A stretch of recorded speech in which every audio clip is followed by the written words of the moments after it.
I've had many people contact me asking me about the bike, the preparation, the modifications, and why I ride this bike. So I thought I'd do a video.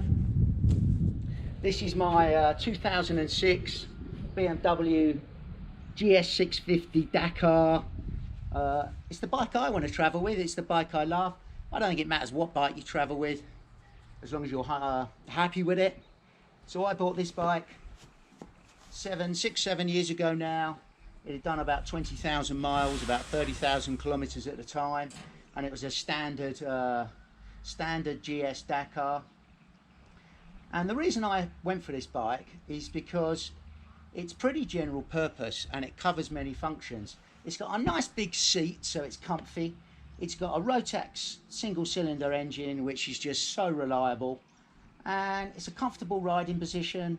It's got over 17 litres petrol capacity, and it's just a compromise on many levels, and I'm really happy with that. So with a good friend of mine, John, he knows this bike inside out. Look, I'm no mechanic, I'm no electrical engineer, but I can turn a spanner and hit a hammer onto something the same as anybody, and I've learned quite a lot about this bike. So, you know, I'm not a good rider, I'm just an average guy who rides motorbikes, has got a toolkit, and has got no speciality or excellence in any of that. And whatever bike you take, you just need to be comfortable with it. And what this bike has done to me and what I've done with it over the years makes me really comfortable with it. So the modifications that I've done to this bike, I've changed the whole of the suspension. So all of the forks come off a Yamaha YZ. These came off, I think it was a 2001 YZ 250. But it's got really good front suspension on it now. It's got an aftermarket shock. I think it's a YSS, I may be wrong. So the setup with the suspension is just great. It fills me full of confidence and it allows me to ride beyond my ability, really. So that's great. Wheels are standard, tyres are round and black. You choose whatever tyres you like. Lots of little bits and pieces have been added to this. You can't see from this view, but there is some radiator protection, some steel radiator protection in case stones come up. We've got a Touratech bash plate, some SW Motortech engine bars. So I've got protection, and I need it. The amount of times on my travels, I rode this bike in 2014-15 from London to Sydney, Australia, through 37 countries, and I've now come down through Europe doing a North Cape, South Cape ride, and the amount of times I hear rocks and stones hitting this bash plate, it fills me full of confidence. So we've got some protection in the front. Also on the front, I've got a wire grille over the light in case a stone comes up. So I've got protection for the light. I've got a larger new screen protector, which is great for wind protection for me, and it's somewhere to put my stickers. With regard down here to protection, one of the main things that was recommended to me was the front sprocket chain guard. So if the chain splits, the engine is protected against being smashed up by the chain. We've got some chain guides here which have been added. What else has been done on here? We've got new pegs, we've got the rear brake cylinder protection, rear brake, reservoir protection, and yeah, I think that's it down here. I'll talk about the pannier system later, but I've got a Givy pannier frame here. Silly little things, I changed the orange indicator lights to clear lenses with an orange bulb, just little things that I think make it look better. I'll talk about what's on the handlebars in a minute, but let me turn this bike around. Okay, all right, so on this side of the bike, we've got a little bit of protection here for the rear brake caliper. I've put a centre stand on it. It doesn't come as standard. I think that's essential. We've got a new gear pedal that if I drop the bike, it doesn't necessarily snap the peg off. What else have we got? So the whole of the front suspension is changed. It's got the YZ front wheel on it with a much bigger front disc, so that's good. I drop the bike all the time because I'm not an expert, so I've got some Bark Busters hand guard protectors that are far more robust, so that protects my levers. When I drop the bike, I quite often smash the mirrors, so I've changed the mirror mounts to ram mounts, and these just fold in if I drop the bike. And I think I probably missed loads of stuff on there, but that's the modifications I've made to the bike. Let me show you what I've done on here. So we've got the new visor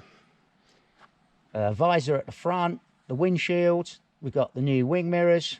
This is a ram mount, quite a large ram mount where I put the GoPro. One of the places I mount the GoPro at the front.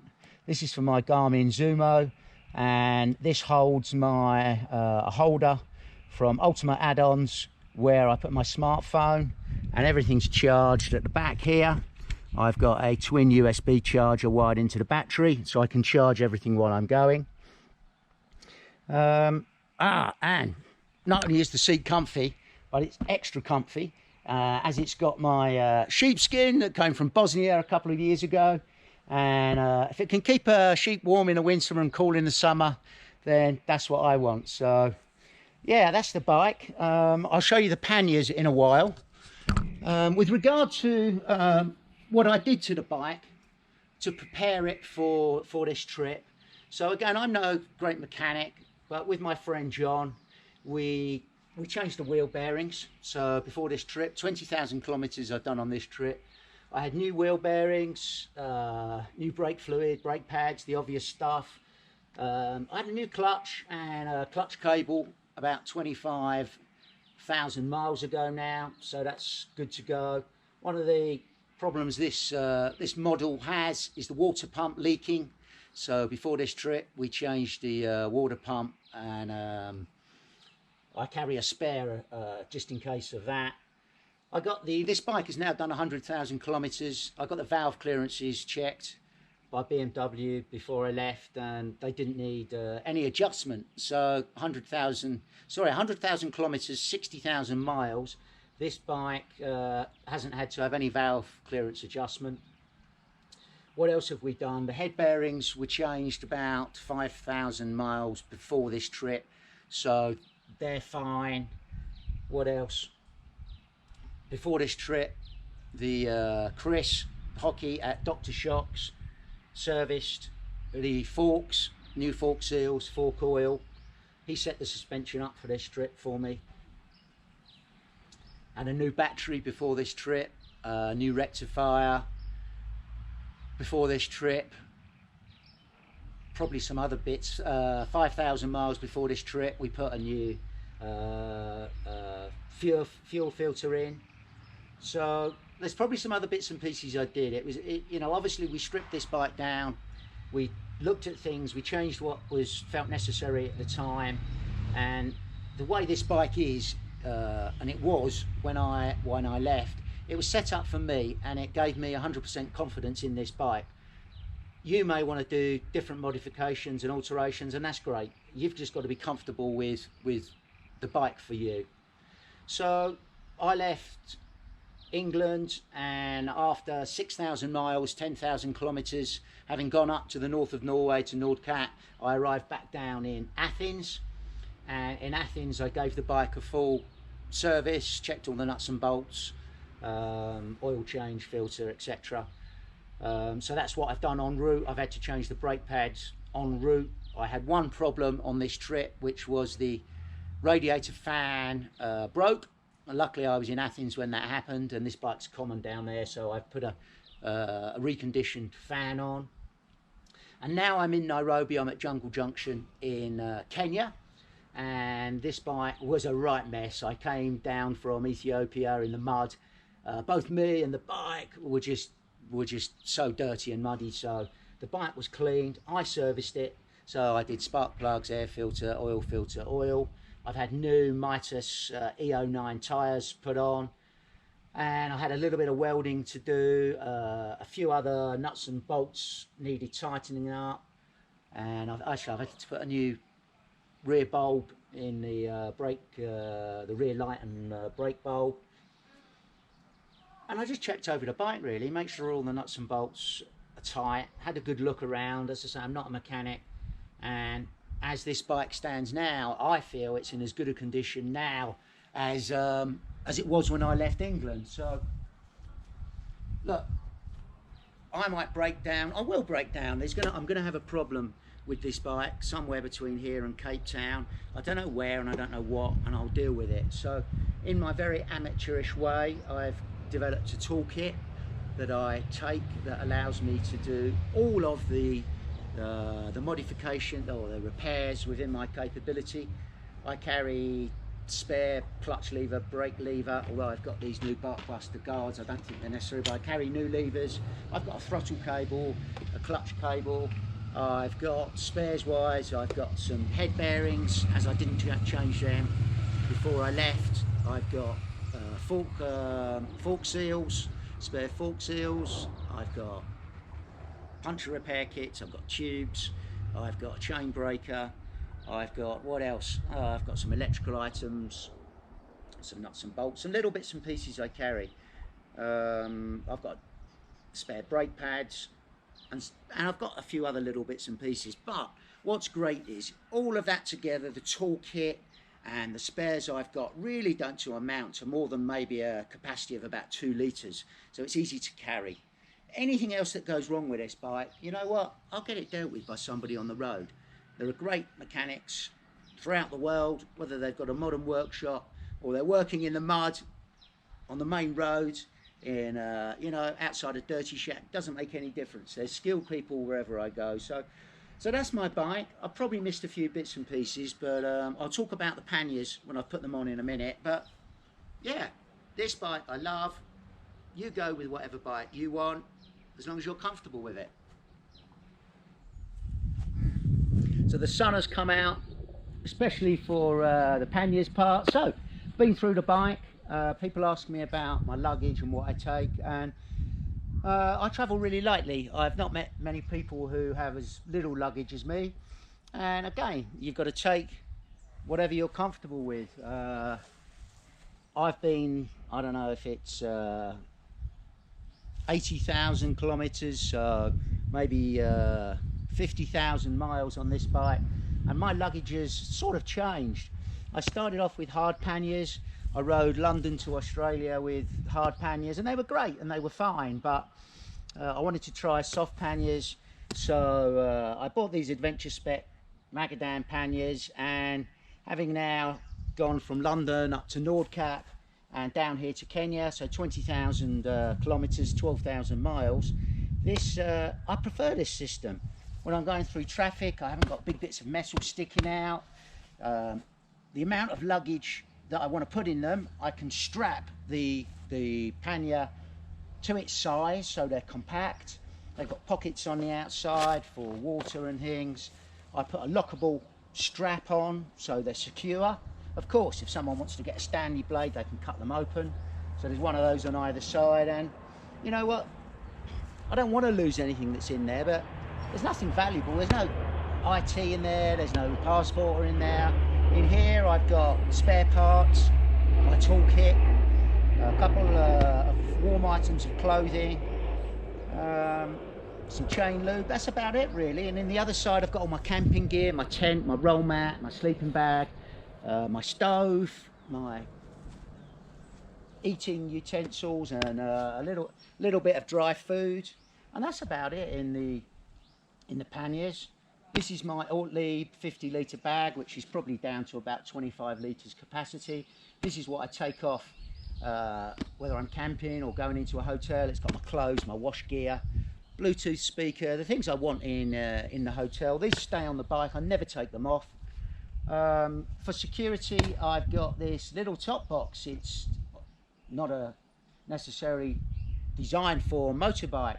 It's a Pelly 1300 case, and for me, so this is bolted on the back, this never comes off, and it's held on by a couple of small padlocks. If someone wants to break into it, they can, but this is waterproof and really durable, and this is where I keep my iPad, my IT, my camera, my passport, paperwork, things like that. And it's the ideal size for me. I don't want the bike overly crowded with panniers and boxes and bags and everything. So other than that, I've got a tank bag. This is Touratech, but hey, look, I don't go and buy brand new stuff. This came off eBay. It was nearly new. It was quarter of the price, and as with the bike was second hand. Yeah, these panniers I couldn't get second hand, but I looked for them on eBay. This was second hand. The bag was new. So my setup, if I can buy something second hand, that's what I want, because I drop this bike. This bike falls over. It gets scratched. The bags are great. I've dropped this bike a few times on this trip. Nothing's ripped. Nothing's come off of them. And it's all pretty ideal for me. In the tank bag, I have the things that I need day to day. So a map. I take my camera out of here. Keep it in the front. So just a small little compact camera. What else do I keep in there? Some spare glasses and just a few little day-to-day bits and pieces. There's a little pocket on either side which has got my waterproof jacket, waterproof trousers. Nothing special, cheap as chips. Hardly ever get used because I'm either lucky or seem to avoid the rain, so they don't come out very often. And that's my setup. It's pretty simple. It works for me. I like travelling light. And everything about this bike and setup, there's nothing at the moment I'm thinking about this bike I'd change. So this works for me. You'll have your setup which will work for you, and there we go. The last thing I'll show you is so this is what my handlebar setup is. I've got my Garmin Zumo. It's not new. I bought it new in 2013 or 14. So this has taken me all through Europe, the Middle East, Asia, Australia, down through Europe on this trip and going down through Africa. No problem with that at all. It's been brilliant wherever I've been. This is from Ultimate Add-ons. It's where I put my iPhone. They sell different cases for different phones. This is hardwired directly into the battery. So this cable connects to my USB port there. This is one of the mounts I use for my GoPro when I'm riding. Again, Ultimate Add-ons. I've got a little mount on the back here, so I can take a picture from behind if I want with the GoPro. I've got the Barkbusters hand guards. I've got the RAM mounts with the mirrors, and yeah, that's my setup. So, oh, people always like to say, what, Dan, is that scruffy bit of string going across here? So in 2014, with my good friend Heiko from Germany, we rode up into the Himalayas to Cardon La at 5,300 meters, and I bought these Buddhist prayer flags. I bought 3 sets. One set I put on. I've gone through the other set, so I put this other set on, I don't know when, a year or so ago, and what do they mean? Nothing. Why do I put them on there? Because I like them. And yeah, they're tattered and doing what they're meant to do, getting torn to bits in the wind, and yeah, so that's what they are. People ask, there's no great meaning to it. So there we go, there's the bike. With these panniers, I like the setup from the back. It's not so wide. I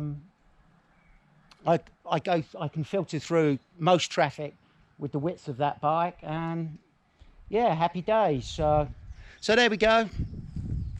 If you've got any comments, leave some comments.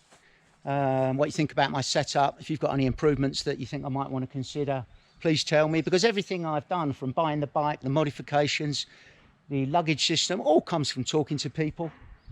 I'm not overly opinionated on what sort of tyres you have or what sort of panniers you have, but discussion's good, helps me refine my riding setup. So here we go. So I'm in Kenya, I'm in Nairobi. I've got the last stretch of my adventure now, heading south out of Nairobi, heading down towards Cape Town. I'll zigzag on my way down. I'm not taking a direct route, and my objective is to be there in December and get home for Christmas. So yeah, I'll either talk to you on the road, or if you're from home, I'll see you for a Christmas drink.